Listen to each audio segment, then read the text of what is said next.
Hi friends, ఈరోజు నేను శనగపప్పు,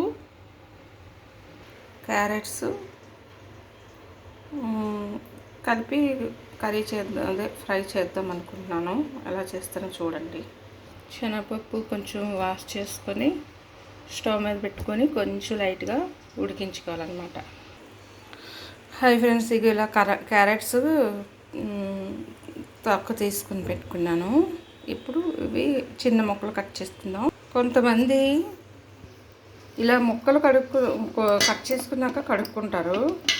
కానీ అలా కడుక్కోవడం వల్ల ఏమవుతుందంటే దీనిలో ఉన్న విటమిన్స్ ఇవన్నీ మినరల్స్ ఇవన్నీ ఏమవుతాయంటే వాటర్లోకి పోతాయి అన్నమాట. మనం తిన్నామంటే ఏదైనా మన శరీరానికి ఉపయోగపడేటట్టు ఉండాలి, అంతే కదా. అదే మనం ఇలాగా వాష్ చేసుకున్న తర్వాత కట్ చేసుకున్నాం అనుకోండి, పైన చిలుక అదేమంటారు తొక్క తీసాక వాష్ చేసుకొని కట్ చేసుకుంటే దీనిలోని విటమిన్స్ అన్నీ ఉంటాయి, ఎక్కడికి పోవు. బయటన తొక్క ఒకటే పోతుంది కదా. తొక్క ఉంటుండగా వాష్ చేసుకొని ఇలా కట్ చేసి పెట్టుకొని అంటే చక్కగా బాగుంటుంది. ఎప్పుడైనా సరే కట్ చేసుకున్న తర్వాత వాష్ చేసుకోకండి. ముందే క్యారెట్ మాత్రం క్యారెట్ పరంగానే వాష్ చేసుకొని తర్వాత ఇలా ముక్కలు కట్ చేసుకొని పెట్టుకోవాలి. అయితే మరీ మెత్తగా ఏమి ఉడికించే అవసరం లేదు, కొంచెం ఉడికిస్తే సరిపోద్ది. కొంచెం ఉప్పు వేసుకుందాం ఫ్రెండ్స్, సాల్ట్ అదే ఉప్పు వేసుకున్నాను, రాక్ సాల్ట్ కొద్దిగా వేసుకుంటే క్యారెట్లో కొంచెం వేసుకుంటే సరిపోతుంది అనమాట. ఇంకా కొంచెం ఉడికిందనమాట. జస్ట్ ఏదో ఇలా కొంచెం లైట్గా, ఎక్కువ ఉడికించేస్తుంది, లైట్గా ఉడికిస్తే సరిపోతుంది. కళాయి పెట్టుకున్నాం ఫ్రెండ్స్. కళాయి హీట్ ఎక్కిన తర్వాత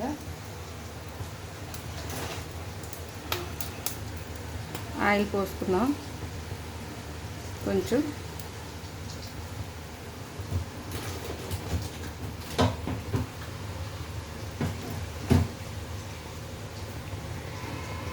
ఉల్లిపాయ పచ్చిమిర్చి కూడా కోసి పెట్టుకున్నాం ఫ్రెండ్స్. ఎండుమిర్చి కూడా వేసుకుందాం. ముందు ఆయిల్ హీట్ ఎక్కిన తర్వాత మనం కొంచెం జీలకర్ర ఆవాలు వేసుకుందాం, సరస అరటిగా.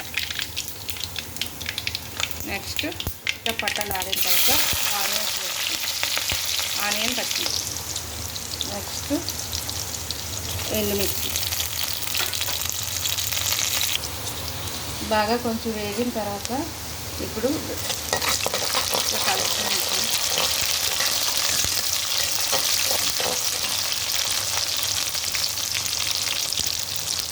ఇది కలుపుకున్న తర్వాత క్యారెట్ వేసుకుందాం.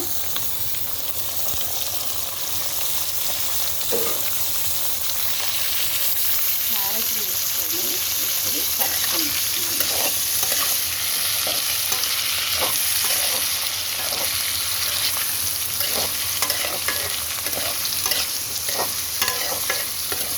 బాగా కలుపుకొని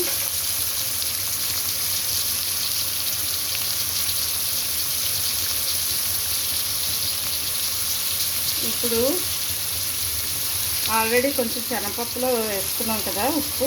ఇప్పుడు ఇందులో కొంచెం వేసుకుందాం, దీనికి సరిపడా సాల్ట్ వేసుకున్నాం దీనికి సరిపడా. ఇప్పుడు మూత పెట్టుకున్నాం. ఇట్లా అయిన తర్వాత కొంచెం మూత పెట్టేస్తాం. ఫ్రెండ్స్, ఇప్పుడు ఇలా వేయించుకున్నాము, కలుపుకున్నాం. ఇది ఏంటంటే క్యారెట్ కొంచెం వేగిన తర్వాత ఈ ముక్క ఉడకిందో లేని చూసుకోవాలి.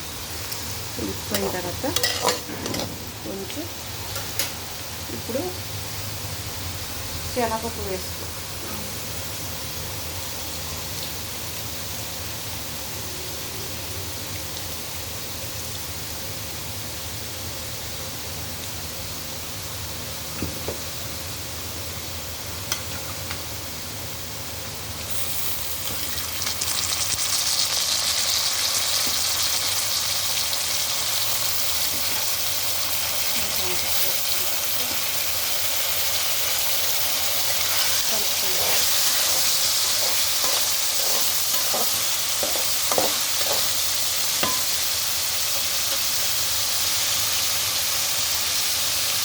మరి కాసేపు మూత పెట్టుకోవాలి.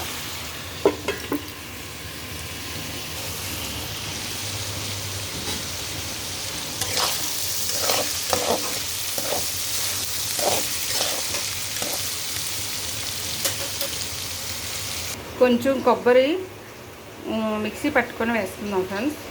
ఇందులో కొంచెం గరం మసాలా నూరిన మిక్సీలో వేస్తాను. లైట్గా అల్లం వెల్లుల్లిపాయ నూరిన గరం మసాలా నూరిన మిక్సీ అనమాట.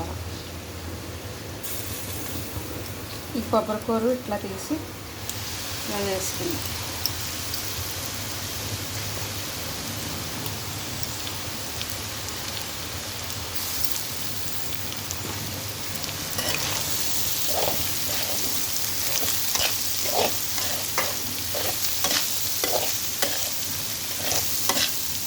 అల్లం వెల్లుల్లిపాయ పేస్ట్ వేసుకుంటే వేసుకోండి. జింజర్ గార్లిక్ పేస్ట్ కొంచెం లైట్గా వేసుకుంటే వేసుకోవచ్చు. ఆప్షన్ అది, వేసుకున్నా వేసుకోవచ్చు, లేకపోతే లేదు. మీకు ఎలా నచ్చితే అలా చేసుకోండి. కాబట్టి ఇది మరి గ్రేవీ మాత్రం కాదు, ఒక డ్రై ఫ్రై లాగా కొంచెం లైట్గా.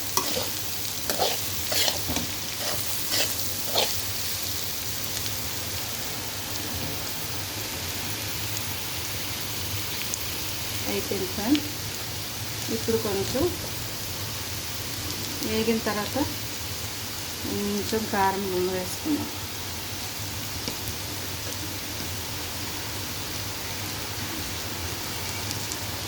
కొంచెం కారం వేసుకొని మంచిగా కలవాలి.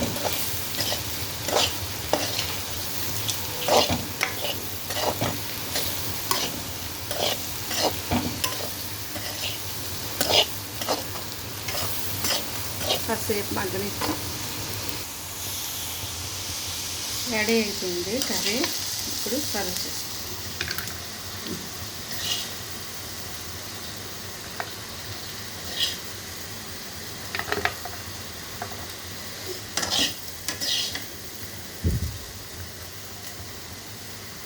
క్యారెట్, కొబ్బరికూర, శనగపప్పు కర్రీ.